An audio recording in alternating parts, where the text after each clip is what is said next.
ఊచితే అందదా విజయము, పిడుగురాలిన అడుగు ముందుకు వేయుటే ధైర్యము, మనసు చూపిన మార్గం మొదలక సాగని పయనము, అంతులేనిది నీ సహనము, సాటి లేనిది నీ త్యాగము, బతుకు బాటలో ఎన్ని వెతుకులాటలో, మలుపు మలుపునా ఎన్ని ఆటుపోటులో, గెలుపే నీ ధ్యేయం,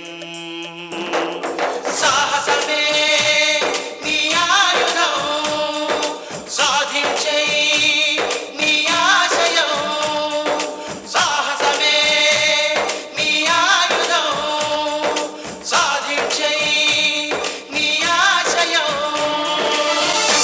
ఏమండి, ఇందుకు వాటా ఇస్తారని మాట ఇవ్వడానికి అత్తయ్య గారు ఎవరు? ఆలస్యం చేశామో మనకసలు వాటాలే లేవంటారేమో. అవును, ఇప్పుడే తేల్చుకోవడం అందరికీ మంచిది. ఇంకా ఆలోచిస్తూ కూర్చున్నారేంటి? వెళ్ళండి.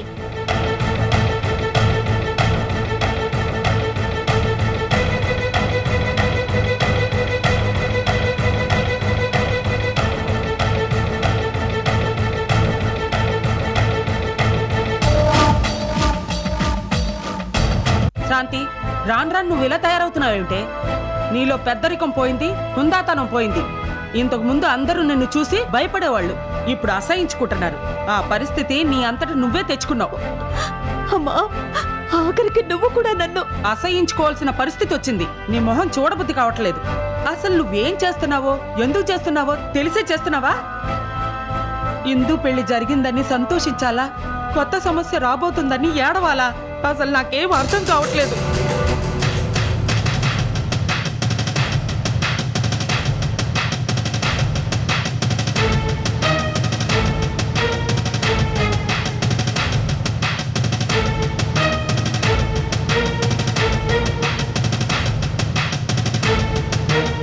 అమ్మా, ఇందుకు ఆస్తిలో వాటా ఇస్తానన్నావంట?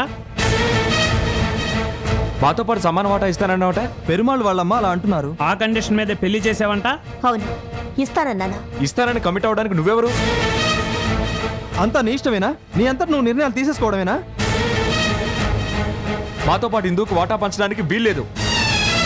ఇందుకు ఈ ఆస్తిలో చిల్లి గవ్వ కూడా ఇవ్వటానికి వీల్లేదు. ఆస్తి మొత్తం 3 వాటాలు చేసి మాది మాకు పడే, మా దారి మేము చూసుకుంటాం. మా వాటాలు మా చేతికి వచ్చిన మరుక్షణం మేము ఇంట్లో ఉండం. ఇంతకాలం నీ ఇష్ట ప్రకారం జరిగింది, ఇప్పుడు మా ఇష్ట ప్రకారం జరగాలి. మీరెన్ని చెప్పినా సరే మీ నాన్నగారు వచ్చే వరకు వాటాలు లేవు, పంపకాలు లేవు. చెప్పిందే చెప్పుకో. నీకు వారం రోజులు టైం ఇస్తున్నాం. ఆలోగా మా వాటాలు మాకు పంచావా? సరే సరే, లేదంటే మేమే పూనుకొని ఆస్తిని తెగ నమ్మి ఎవరు వాటా వాళ్ళు పట్టుకుపోతాం. పదండ్రా.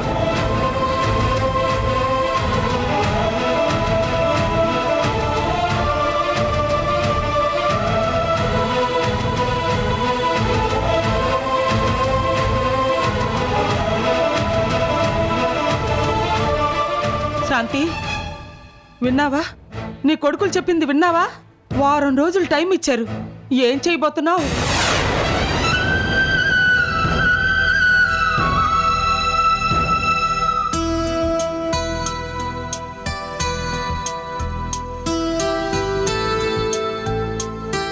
పెరుమాళ్ళు, ఇక్కడ పరిస్థితులు నీకేమైనా అర్థమయ్యాయా?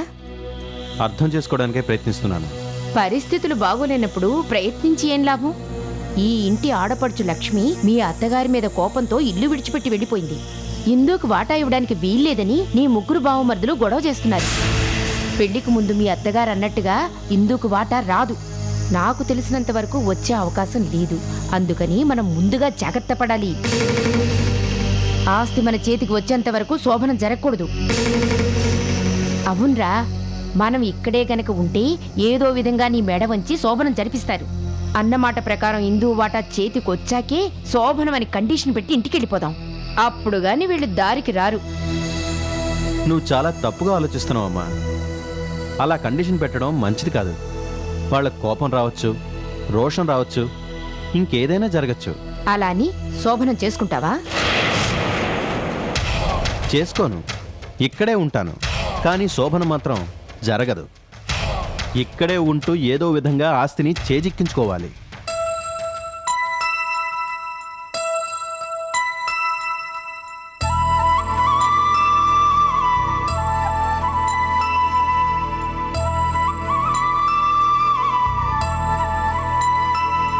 ఇందు ఇప్పుడు కంటతడి పెట్టకూడదమ్మా.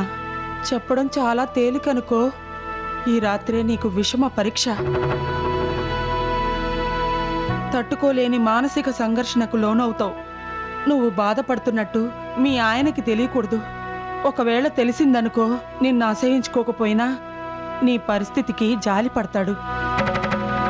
నువ్వు అతని నుంచి పొందాల్సింది జాలి సానుభూతి కాదమ్మా, ప్రేమానురాగాలు. గుండె రాయి చేసుకొని గతాన్ని మర్చిపో. మీ ఆయన్నే దైవంగా భావించుకో. నీకంతా మంచే జరుగుతుంది. ఇందు, నీ మూలంగా మీ ఆయన బాధపడకూడదు. మీ ఇద్దరూ కొత్త జీవితాన్ని ప్రారంభించాలి. అప్పుడప్పుడు గతం గాయం అవుతూ ఉంటుంది. బలవంతంగా ఆ బాధను పక్కకి నెట్టి ఏవీ జరగనట్టు అనుకోవాలి.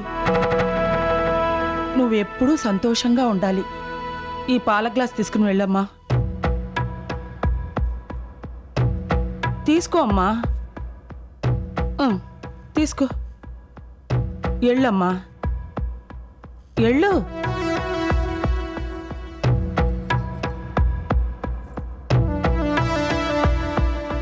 వెళ్ళమ్మా, వెళ్ళు వెళ్ళు.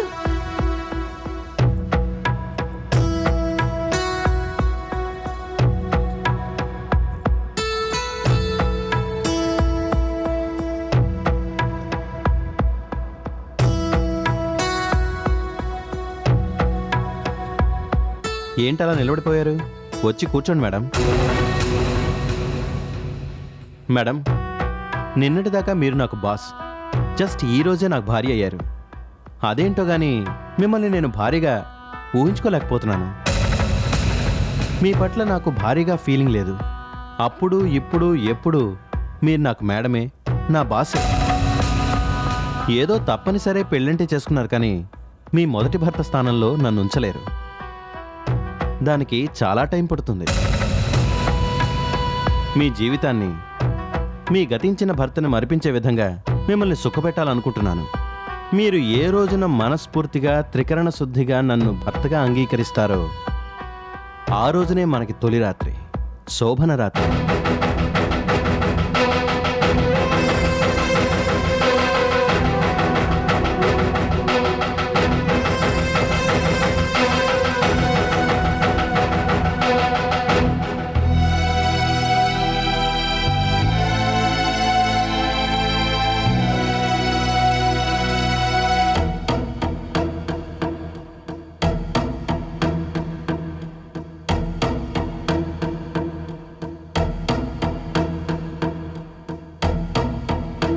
ఏమిటి లక్ష్మి అలా ఉన్నావు?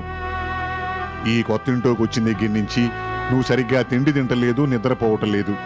ఇలాగైతే నీ ఆరోగ్యం ఏం కాని చెప్పు. మీ వదించేసిన దానికి బాధపడుతున్నావా? బాధపడి సుఖం లేదు లక్ష్మి. నువ్వంటే ఏమిటో మీ వదినికి తెలిసొచ్చేలా చెయ్యాలి. అవును లక్ష్మి, అసలు ఈ ఆస్తి అంతా ఎవరిది? నీది కాదు. ఆనాడు నువ్వు నగలవబట్టే కదా వాళ్ళంత గొప్పవాళ్ళయ్యారు. అసలు ఈ ఆస్తి అంతా నాది కాదు, అంతా మా చెల్లెలదేనని మీ అన్నయ్య పదే పదే అంటుండేవాడు కదా. అంచేత ఈ ఆస్తి అంతా నీదే. నువ్విలా సెంటిమెంట్తో గిరిగేసి కూర్చుంటే లాభం లేదు లక్ష్మి. ఆ బంధాల నుంచి బయటికి రా. ఆస్తి మొత్తం నాదేనని చెప్పి కోర్టులో కేసు పెట్టు.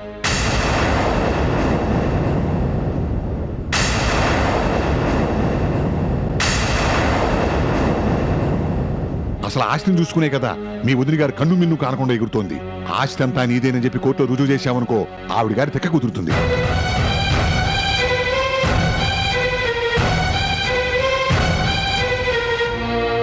ఏమిటి లక్ష్మి అలా చూస్తున్నావు? సరేనండి, ఇంట్లో ఇన్ని గొడవలు జరుగుతున్నా మీ వదిలి గారు ఏమన్నా మెనయం తీసుకొచ్చిందా? ఇక్కడ లేడు అక్కడ ఉన్నాడని కాసేపు, అక్కడ కాదు వేరే చోట ఉన్నాడని కాసేపు కథలు చెబుతోంది. ఎదురు ప్రశ్న వేయకుండా వినటం మన వంతైంది. ఆస్తి కోసం నువ్వు కోర్టుకి ఎక్కావనుకో, చచ్చినట్టుగా మెనని ఇక్కడ తీసుకొస్తుంది. లేదా తప్పైపోయింది వదినా క్షమించమని వచ్చి నీ కాళ్ళ మీద పడుతుంది. నాన్న, రామారా. పెద్దమ్మా, బావున్నావా? ఏం బాగుంటాం, ఇక్కడికి వచ్చిన దగ్గర నుంచి తిండి తిప్పలు లేకుండా ఇదిగో ఇలా తయారైంది. ఆ సరే గాని అక్కడ విశేషాలు ఏమిటమ్మా? ఏం చెప్పమంటావు నాన్న? అంటే అత్తయ్య గారు అలా ప్రవర్తిస్తారని నేనెప్పుడూ అనుకోలేదు నాన్న. అత్తయ్య పూర్తిగా మారిపోయారు. మీరిద్దరూ అక్కడి నుంచి వస్తుంటే వెళ్ళొద్దంటూ మా అత్తగారు కాళ్ళ వేళ పడ్డారా? అదంతా ఒట్టి డ్రామా. అవునానా, మీరు వెళ్ళాక ఏమన్నారో తెలుసా? పోతే పోని, ఉంటే ఎంత లేకపోతే ఎంత, వాళ్ళంతటా వాళ్ళు బయటికి పోవటమే మంచిదైందని తన ఇష్టం వచ్చినట్టు మాట్లాడారు. విన్నావా లక్ష్మి?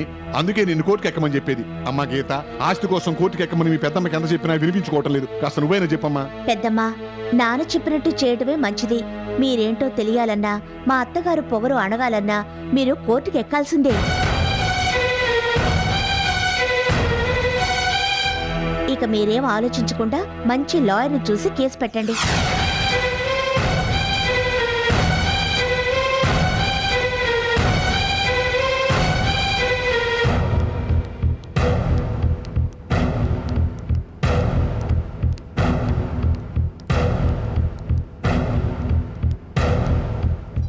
అన్నయ్య, ఆయనకి ఎలా ఉంది?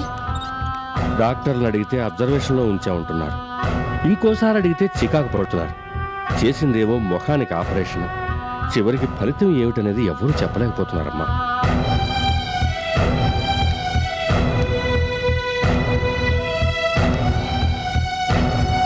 అన్నట్టు ఏదో అర్జెంటు పనుందంటూ వెళ్ళావు, వచ్చి చెబుతానన్నావు. ఏమిటమ్మా అది? ఏం లేదన్నయ్య, నాయుడు గారి అబ్బాయితో ఇందు పెళ్లి ఖాయం చేశాం కదా. నిజానికి నాయుడు గారి అబ్బాయితో ఇందుకు పెళ్లి చేయడం నాకిష్టం లేదు. అందుకని ఆ సంబంధం క్యాన్సిల్ చేసి ఇందు రైస్ మిల్లో మేనేజర్గా పనిచేస్తున్న పెరుమాళ్తో పెళ్లి జరిపించారు. దాంతో మా ఇంట్లో పెద్ద గొడవ జరిగింది. లక్ష్మి వదిన, బలరాం అన్నయ్య ఇల్లు వదిలి వెళ్ళిపోయారు. పిల్లలు వాటాలు పంపకాలు అంటున్నారు. అందరూ నన్నే తప్పు పడుతున్నారన్నయ్య. తప్పదమ్మా. టైం బాగలేనప్పుడు అందరూ మనల్నే తప్పు పడతారు, అకారణంగా అపార్థాలు చేసుకుంటారు. కుటుంబ కలహాలు రానున్నాయని నేను ముందే చెప్పాను కదమ్మా. ప్రస్తుతం నువ్వు చేయాల్సిందల్లా సహనం పాటించడమే. ఎవరు ఏమన్నా పట్టించుకోకుండా ఓర్పుగా నేర్పుగా ఈ 4 రోజులు సర్దుకుపోవాలి. ఆ తర్వాత నీ టైము బాగుంటుంది.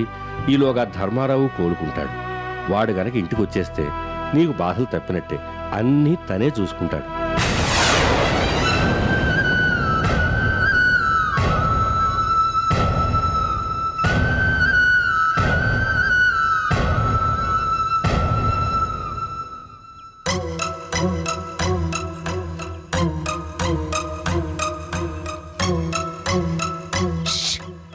మాలిని, అమ్మా, ఏంట్రా దొంగచాటుగా వచ్చావు? నీతో ముఖ్యమైన విషయం మాట్లాడాలి. ఎప్పుడు ఫోన్ చేసినా ఆ ముసలిది అన్నపూర్ణ అదే ఫోన్ తీస్తుంది. పోనీ ఇంటికొచ్చి మాట్లాడదామంటే గుమ్మంలో కుక్కలాగా కాపలా కాస్తుంది. అందుకని దానికి తెలియకుండా ఇలా దొంగచాటుగా వచ్చాను. అంత ముఖ్యమైన విషయం ఏంటమ్మా? ఉమ్.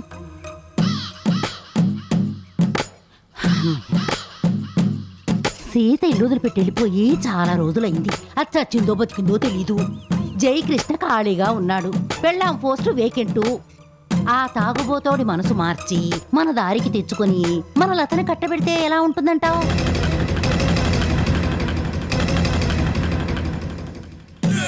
ఏమిటే అలా గుడ్ల గొప్పలాగా గుడ్ల పగిచ్చి చూస్తున్నావు? ఇంత దారుణమైన దరిద్రగొట్టు ఆలోచన నీలో ఉందని నాకు తెలీదు. నాకిలాంటి పాడాలోచన కళ్ళ కూడా రాలేదే. ఇంతకీ నువ్వు నన్ను పొగుడుతున్నట్టా తిడుతున్నట్టా? పొగుడుతున్నానే. ప్రస్తుత పరిస్థితుల్లో ఆ తాగుబోతోడిని ట్యూన్ చేయడం చాలా ఈజీ. ఏదో విధంగా మన దారికి తీసుకొచ్చి లతని కట్టబెడదాం. ఏంటి, తల్లి కూతుళ్ళిద్దరూ పెద్ద ప్లాన్ మీద ఉన్నట్టున్నారు? ఇన్నావా? అదేగా మన పని. నోర్మై, జయకృష్ణ బావ గారికి లతని కట్టబెడతారా? నువ్వు చనిపోయావనుకొని నేను నీకు సవతనయ్యాను. మా పెళ్ళైన మరుక్షణం నువ్వు ప్రత్యక్షమయ్యావు. నీ గురించి సరిగ్గా తెలుసుకోకుండా వినోద్ని పెళ్లి చేసుకున్నందుకు ఇప్పుడు అనుభవిస్తున్నాను. మనిద్దరం సవతలుగా కుమ్ములాడుకుంటున్నాం. నీకు సుఖం లేదు, నాకు సుఖం లేదు. మీ లతని జయకృష్ణ బావ గారికి ఇచ్చారనుకుందాం. ఆ తర్వాత సీతక్కొస్తే పరిస్థితి ఏమిటి? మహా గొప్పగా చెప్పావులే. నువ్వన్నట్టే మా లతని కట్టబెట్టాక సీతక్క దిగిందనుకో, వచ్చిన నష్టమేమీ లేదు. నువ్వు నాకు సవతయినట్టే మీ అక్కకు మా చెల్లెలు సవతవుతుంది. అనవసరంగా నువ్వు మా విషయాల్లో కలగ చేసుకున్నావనుకో, నిన్ను కూడా మీ అక్క దగ్గరికి పంపించేయగలను. జాగ్రత్త. అలాగా సరే ఈ పెళ్లి మీరెలా చేస్తారో నేను చూస్తాను. ఏ ఆగు, అనవసరంగా నా జోలికి గనక వచ్చావో వంటింట్లోకి తీసుకెళ్లి గ్యాస్ సిలిండర్ లీక్ చేసి చంపేయగలను, జాగ్రత్త. ఈ పెళ్లి జరిపించు, నేను చస్తానో నువ్వు చస్తావో చూద్దాం. ఏంటే దాని బెదిరింపులకు భయపడ్డావా? దాని మాటలు నువ్వు పట్టించుకోకు. మన ఇద్దరం మీ అత్తగారి దగ్గరికి వెళ్ళి పెళ్లి విషయం మాట్లాడదాం పదా. నోర్మొయ్, నువ్వున్నావనే ధైర్యంతోనే దాని జుట్టు పట్టుకున్నాను. నువ్వుండగానే అది ఇలా ప్రవర్తించిందంటే, నువ్వు లేకపోతే అమ్మోయ్ నిజంగానే నన్ను చంపేస్తుంది. రమణమ్మా, ఈ పెళ్లి విషయం ఇంతటితో వదిలే. K Lakshmipati BA BL advocate. ఈయన ఎవరో తెలుసా? బుర్రలు మార్చి బుర్రలు పెట్టగల పెద్ద లిటిగెంట్ లాయర్. నువ్వు ఇక్కడే ఉండు, నేను లోపలికి వెళ్ళి మాట్లాడొస్తాను.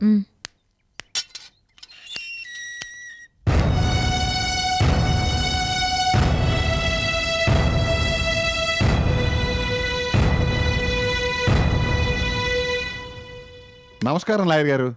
రావయ్యా, ఇందాకటి నుంచి నీకోసం ఎదురు చూస్తున్నాను. ఫోన్ చేసి అపాయింట్మెంట్ తీసుకున్నావు, చెప్పిన టైంకి రాకపోతే ఎలా? క్షమించండి సార్, కాస్త ఆలస్యమైంది. మీ ఆవిడని తీసుకొచ్చావా? తీసుకొచ్చానండి. అయ్యా లాయర్ గారు, మా ఆవిడ చేత వాళ్ళ అన్నయ్య మీద కేసు పెట్టించాలి. ఎలా మేనేజ్ చేస్తారో నాకు తెలియదు.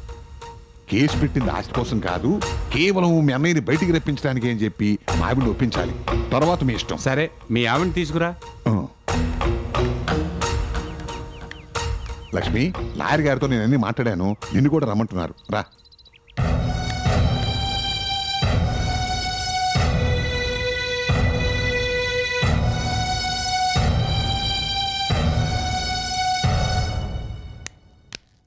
రా లక్ష్మి, రా.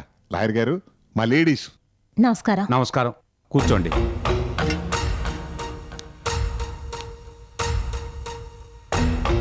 చూడమ్మా, మీ ఇంటి విషయాలు మొత్తం మీ ఆయన చెప్పాడు.